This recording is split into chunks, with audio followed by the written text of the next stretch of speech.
বুবলি বলল না যে সিনিয়র আর্টিস্টদের সম্পর্কে কি বলেছে, যে তাদের সম্পর্কে সম্মান দিয়ে সও হয় না। কত বড় স্টুপিড একটা মেয়ে না হলে এই ধরনের সিনিয়র আর্টিস্টদেরকে নিয়ে কথা বলে, যাদেরকে দেখলে আমরা সম্মানের একটা মন থেকে একটা ভক্তি চলে আসে। হ্যাঁ, মানে পায়ে হাত দিয়ে সালাম করি, আমাদেরকে বুকে টেনে নেয়, ভালোবাসে। সেই জায়গা থেকে আমরা এত সম্মান করি।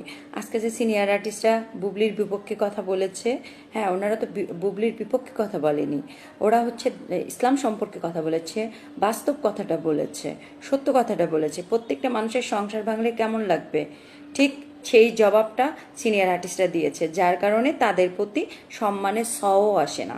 মানে স কথাটা যে কিভাবে উচ্চারণ করে, এটা কি মানে কোনো আমি আমার শিল্পী কলাকুশলী সবার কাছে, মিডিয়া কর্মীদের কাছে আমার এই কথাটা থাকলো। উনি যে বলল সিনিয়র আর্টিস্টদের সম্মানের সও আসে না, আজ পর্যন্ত এই ধরনের নোংরাভাবে কোনো সিনিয়র আর্টিস্টদেরকে মনে হয় এইভাবে কথা বলেনি।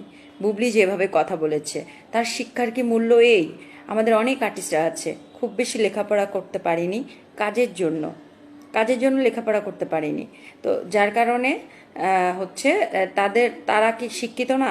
মানুষের লেখাপড়াটা ইম্পর্টেন্ট না, মনের শিক্ষাই বড় শিক্ষা আমি মনে করি।